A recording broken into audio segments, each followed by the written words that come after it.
आज की कहानी में एक आदमी 32 साल तक औरत बनकर रहता है। औरत की तरह 16 श्रृंगार करता है, लिपस्टिक लगाता है, मंगलसूत्र पहनता है और यहाँ तक कि ये श्रृंगार करने के बाद अपने आप को राधा बताता है।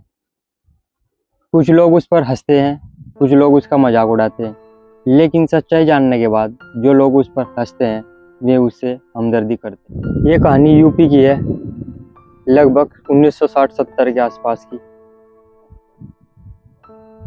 एक बच्चा जिसका नाम चिंताराम चौहान होता है और उम्र 14 साल।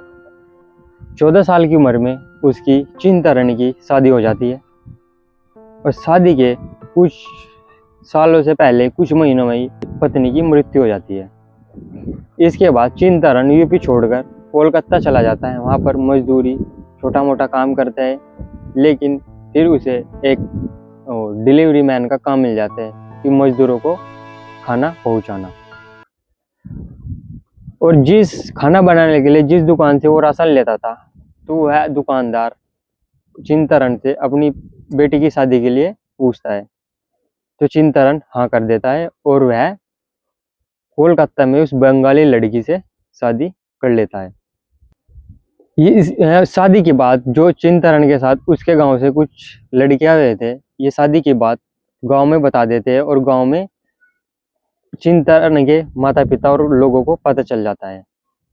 लेकिन इन बिरादरी और जात पात अलग होने की वजह से उस समय तो बहुत ज़्यादा थी, आज भी है हमारे देश में, चिंताराम के माता पिता घर वाले इस शादी को स्वीकार नहीं करते और मतलब नाराज होते हैं चिंताराम से कि वे शादी से खुश नहीं है।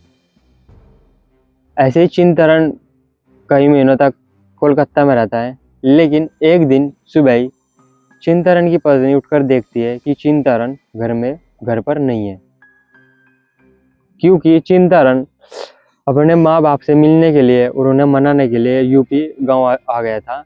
और चिंताराम के ससुर यानी कि उसकी पत्नी के पिता भी उसे ढूंढते हैं, लेकिन चिंताराम नहीं मिलता। और हाँ, चिंताराम ने अपनी पत्नी और ससुर को अपना असली एड्रेस भी नहीं बताया था। उन्हें सिर्फ ये पता था कि वो यूपी में रहता है, इस जिले में रहता है, एग्जैक्ट नहीं पता था कि किस जगह रहता है। तो चिंताराम बिना बताए गांव चला आता है। अब गांव में वो 1 साल तक रहता है, वहीं पे काम करता है। उसके माता पिता उसे वहां से कोलकाता वापस नहीं आने देते कि ये फिर उस लड़की के साथ वहां पर रहेगा।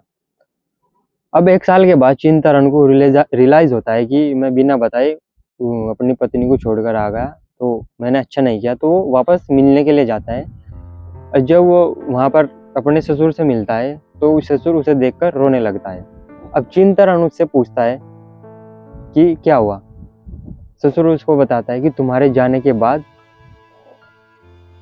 मेरी बेटे ने तुम्हारा बहुत इंतजार करा, महीनों तक, हफ्तों तक, लेकिन जब उसे उम्मीद छूट गई कि चिंताराम वापस नहीं आएगा, तो उसने अपने आत्महत्या कर ली।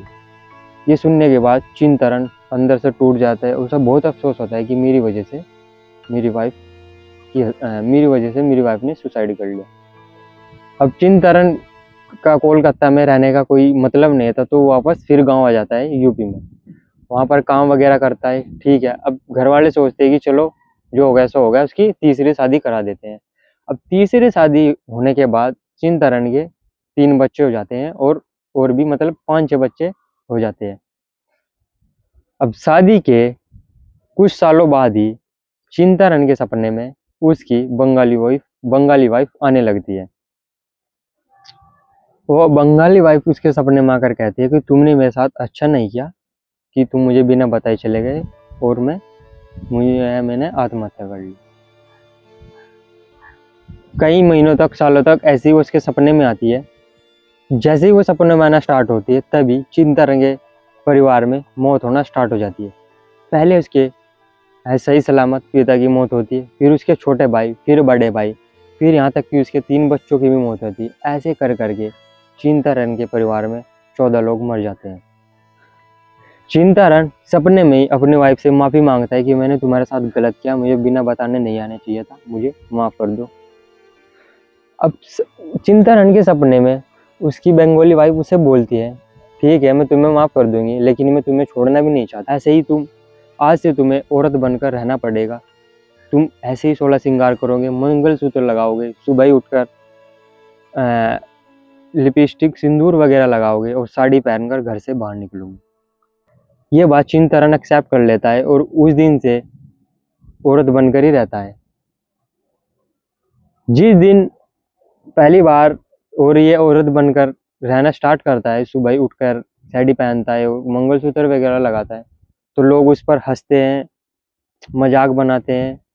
यहाँ तक कि वो अपने आप को राधा बताता है कि मैं एक राधा हूँ, राधा का रूप बताता है। लोग उसका हंसी मजाक बनाते हैं, लेकिन जब चिंतन उनको सच्चाई बताता है कि मैं आखिर औरत बन के क्यों रह रहा हूँ, ऐसा क्यों है, तो लोग अब जो उस पर हंस रहे थे उस पर हमदर्दी करते हैं, कोई उस पर नहीं हंसता, सब उसको सीरियस लेते हैं और उसके साथ अच्छे से व्यवहार करते हैं जैसे पहले था। जिस दिन से चिंतन औरत बनकर रहना स्टार्ट करता है, उस दिन के बाद चिंतन के परिवार में एक भी मौत नहीं होती, सब शांति से और खुशी से रह रहे होते हैं। आज भी यूपी के उस गांव में चिंतन औरत बनकर रह रहा है। उसकी उम्र 70 साल से ज़्यादा हो चुकी है। एक आदमी जो अपने परिवार के लिए कुछ भी कर सकता है, चिंतन भी 32 साल तक, यहाँ तक कि आज तक भी वह औरत बन के रहता है, साड़ी वगैरह पहनता है, मंगलसूत्र, सिंदूर, लिपस्टिक सब श्रृंगार करता है। लोग उस पर हंसते भी है, लेकिन वो इन बातों पर ध्यान नहीं देता, सिर्फ अपने परिवार के बारे में सोचता है।